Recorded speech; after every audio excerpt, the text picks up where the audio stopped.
కోయ ఎల్లమ్మ తల్లి జ్యోతిషాలయం. విద్య, ఉద్యోగం, వ్యాపారం, ప్రేమించిన వారు దూరం అవడం, భార్యాభర్తల మధ్య గొడవలు, అత్త కోడళ్ల మధ్య మనస్పర్ధలు, కుటుంబ సమస్యలు, ఆర్థిక సమస్యలు, పెళ్లి కుదరకపోవడం, సంతానం ఆలస్యం కావడం, స్త్రీ పురుష వశీకరణం, చెడు ప్రయోగ నివారణ మొదలగు ఎటువంటి సమస్యలకైనా పరిష్కారం చూపగలరు.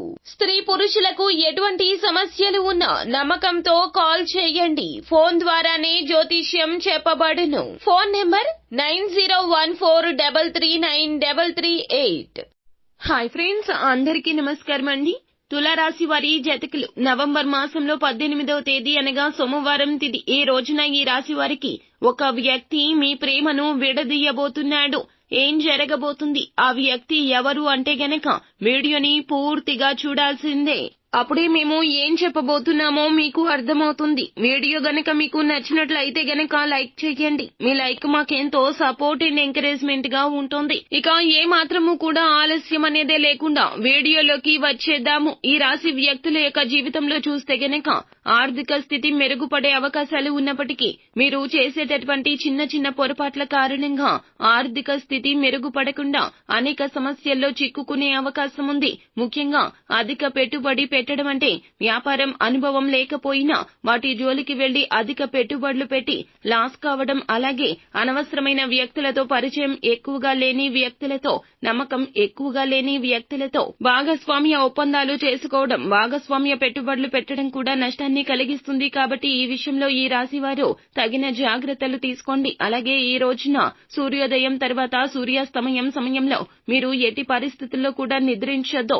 ఈ విధంగా చేస్తే లక్ష్మీదేవి యొక్క అనుగ్రహం బదులుగా ఆగ్రహం కలుగుతుంది. ఏ రోజునే కాదండి, ఏ రోజునైనా ఇంటికి వచ్చిన వ్యక్తులను ఎట్టి పరిస్థితుల్లో కూడా అగౌరవపరచవద్దు. పెద్దల పట్ల భక్తి శ్రద్ధలు, గౌరవ మర్యాదలు కలిగి ఉండాలి. ఇక ఆ విషయంలోకి వస్తే గనక ఈ యొక్క నవంబర్ మాసం 18వ తేదీ సోమవారం నాడు ఈ రాశి వారిని చూస్తే గనక ఒక వ్యక్తి మీ ప్రేమను విడదీయబోతున్నాడు. జాగ్రత్త. అది స్త్రీ అయి ఉండవచ్చు లేదా పురుషుడు అయి కూడా ఉండవచ్చును. మీ ప్రేమను విడదీయడానికి ప్రయత్నం చేస్తున్నారు. వారితో చాలా జాగ్రత్తగా ఉండండి. ప్రేమ వ్యవహారాల్లో ఉన్నట్లయితే మీ యొక్క ప్రేమ భాగస్వామితో మీ ప్రేమను విచ్ఛిన్నం చేయడానికి ఆ వ్యక్తి ప్రయత్నం చేయొచ్చు. ఒకవేళ మీరు జీవిత భాగస్వామితో చాలా ఆనందంగా సమయాన్ని గడుపుతున్నారు, అది చూసి ఓర్వలేక కూడా ఒక వ్యక్తి మీ ప్రేమను విచ్ఛిన్నం చేయడానికి ప్రయత్నించొచ్చు. ఈ రాశి వ్యక్తుల యొక్క జీవితంలో కుటుంబ సభ్యులతో కూడా ప్రేమగా ఉంటుంటే చూసి తట్టుకోలేక కుటుంబ సభ్యుల మధ్య కూడా తగాదాలు సృష్టించడానికి ఆ వ్యక్తి ప్రయత్నం చేస్తూ ఉంటారు. ఆ వ్యక్తి ఎక్కువగా మీ ఇరుగు పొరుగున ఉన్న వ్యక్తి అయి ఉంటారో అటువంటి వ్యక్తులతో అప్రమత్తంగా ఉండండి.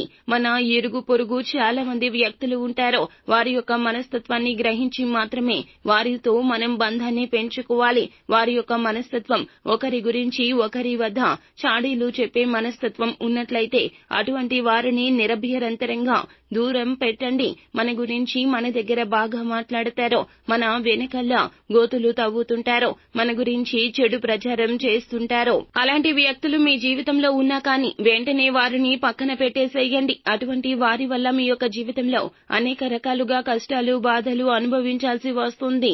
అలాగే మీకు ప్రోత్సాహకాన్ని అందించకుండా ఏ పని చేయాలి అనుకున్నా కానీ వారు నిరుత్సాహపరుస్తుంటారో అటువంటి లక్షణాలు వారిలో ఉన్నా కానీ వారిని నిరభ్యంతరంగా దూరం పెట్టండి. అటువంటి వ్యక్తుల వల్ల మీ ప్రేమ మీకు దూరం అవుతుంది. కుటుంబ సభ్యులతో కానీ, జీవిత భాగస్వామితో కానీ, ప్రేమ భాగస్వామితో కానీ, స్నేహితులతో కానీ మీకు ఉన్నటువంటి ప్రేమ బంధాన్ని విచ్ఛిన్నం చేయడానికి వారు ప్రయత్నం చేస్తుంటారు. కాబట్టి వారిని దూరం పెట్టడమే చాలా ఉత్తమం. అలాగే ఈ రాశి వారు నిత్యము కూడా శని భగవానుని ఆరాధించడంతో పాటుగా గోమాత సేవను చేసుకోండి. సకల సౌభాగ్యాలు, అష్ట ఐశ్వర్యాలు, సుఖ సంతోషాలు కలుగుతాయి. ఎందుకంటే గోమాతలో సకల దేవతలు కొలువై ఉంటారో గోమాతను సకల దేవతా స్వరూపిణి అని చెబుతూ ఉంటారు. అటువంటి గోమాతను మీరు ఆరాధించారంటే గనక సమస్త దేవతల యొక్క ఆశీర్వాదాలు మీకు ఖచ్చితంగా లభిస్తాయి. కావున గోమాతను సేవించండి. గోమాత సంరక్షణ కోసం వీలైనంత ఆర్థిక సాయం చేయండి. శివారాధన అద్భుత ఫలితాలు ఇస్తుంది. శని భగవానుని ఆరాధన మరిచిపోవద్దు. సో ఫ్రెండ్స్, చూసారు కదా, ఈ వీడియో గనక మీకు నచ్చినట్లయితే గనక లైక్ చేయండి. మరిన్ని వీడియోస్ కోసం మా ఛానల్ ని సబ్స్క్రైబ్ చేసుకుని ఫాలో అవ్వండి. Thank you.